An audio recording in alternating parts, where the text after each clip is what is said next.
Bom, e aí a gente falou sobre as tensões, a gente falou sobre esses elementos de impopularidade e tal, e é basicamente isso, né? A curta duração do primeiro reinado, ela é explicada basicamente pelas contradições entre as aspirações de Dom Pedro I e a aristocracia aglutinada em torno do Partido Brasileiro. Esse segmento influente da sociedade brasileira percebia a emancipação política como garantia do seu controle político sobre o governo. Ou seja, eles queriam controlar o governo, eles queriam fazer parte do governo, né? E essa proposta dá para perceber claramente no anteprojeto de Constitucional de 23, né, da Mandioca, né? Só que depois que o Dom Pedro se aproximou do Partido Português e a outorga da Constituição de 24, a instituição do poder moderador, levaram o Partido Brasileiro a se opor ao imperador, né? Desgastado por sua incapacidade de debelar a crise econômica pela qual o Brasil passava.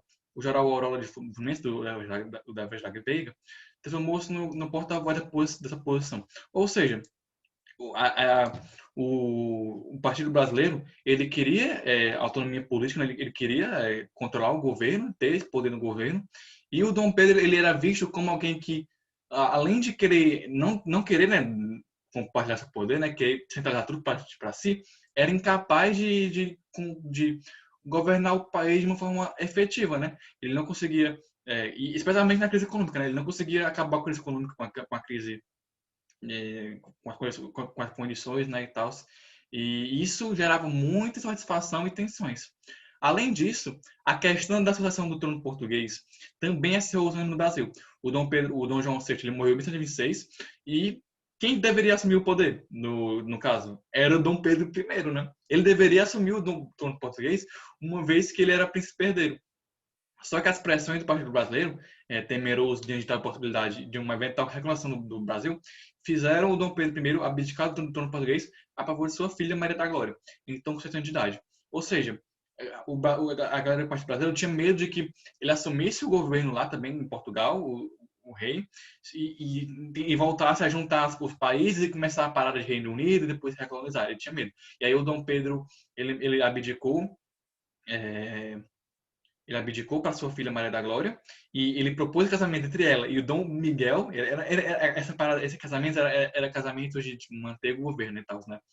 E Dom Miguel, seu irmão. O Dom Miguel ele deveria governar como a gente já estava, morar da princesa, só que em 28 ele destituiu a Maria da Glória e com apoio dos militares nobres e absolutistas, ele aboliu aquela questão portuguesa, né? Da Revolução do Porto e tal. Ou seja, e o Dom Pedro se envolveu nessa guerra para tentar conseguir o governo para seu filho, né? E no Brasil, esse envolvimento dele com a sucessão veio que a aristocracia local temesse cada vez mais a possibilidade de colonização. Porque ele estava muito envolvido por lá, além de se pegar mal, porque parecia que ele estava mais ouvido lá do que na questão ainda aqui, a galera tinha medo real de que isso desse prova para um processo de recolonização, né? Que o Brasil voltasse para Portugal e as elites portuguesas não queriam isso, brasileiras não queriam isso de jeito nenhum, certo? E aí, para acentuar isso mais, né? Para ir de vez nisso, em novembro de 1930, ocorreu o assassinato do jornalista Libério Badaró, responsável pelo jornal Observador Constitucional e é um crítico pesado do Pedro I. E quando as críticas, as investigações concluíram que teve envolvimento de portugueses que eram pais do imperador no assassinato, surgiram vários focos de oposição, especialmente em Minas Gerais. O Dom Pedro, então, ele resolveu viajar até lá, né, para ter apoio e tal. Só que quando ele chegou lá, em Vila Rica, né, em atual Ouro Pedro, Ouro Preto, ele recebeu muita crítica, muitas vaias, muita repulsa e tal, e ele decidiu interromper a viagem e voltar para o Rio de Janeiro, né? E para compensar esse insucesso da viagem, de apaciguamento, tipo de acalmar os ânimos, uma sociedade secreta, né, partidária de Dom Pedro, com o de Trono, decidiu fazer uma festa em sua homenagem no Rio de Janeiro.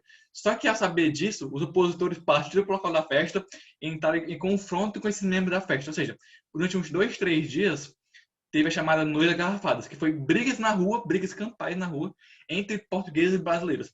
Portugueses apoiadores do Dom Pedro e brasileiros opositores, certo? Ou seja, a insatisfação ao Dom Pedro já estava, tipo, pesada, já estava muito intensa, sabe? E para amenizar as críticas, o Dom Pedro I indicou o Ministério de Brasileiros, em 1931, formado exclusivamente por brasileiros natos, só que mesmo assim isso não serviu para apaziguar as críticas. É o que ele fez. Ele demitiu esse ministério e depois escolheu outro ministério envolvendo apenas polícia aliados. E isso foi a gota d'água, né? Essa medida fez com que o comandante do exército, o conselheiro de Lima e Silva, rompesse com Dom Pedro e, sem apoio dos militares, ele não tinha mais o que fazer, certo? Perder apoio dos militares era basicamente o fim dele de governo, basicamente. E aí ele optou pela renúncia. E 7 de abril de 1971, a favor do seu filho Dom Pedro de Alcântara, né, com apenas 5 anos de idade, certo? E é basicamente isso. Eu quero que vocês entendam tipo, o caminho, né? Agora, tipo, e como as coisas se acumulam, né? Primeiro, a impopularidade na forma de governo, né? De ele querer centralizar as coisas. Depois, a impopularidade financeira, né? E econômica. O fato dele também parecer estar mais preocupado nas questões exteriores do que no Brasil, certo? O fato de parceiros dele atacarem a oposição matando pessoas, certo? E o fato dele também não priorizar os brasileiros. Tudo isso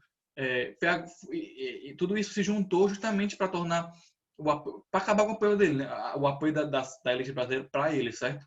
E, isso aconteceu, culminou com a renúncia dele, certo? E na próxima a gente vai ver as conclusões disso tudo e tal, e para onde isso tudo vai, beleza? Até lá.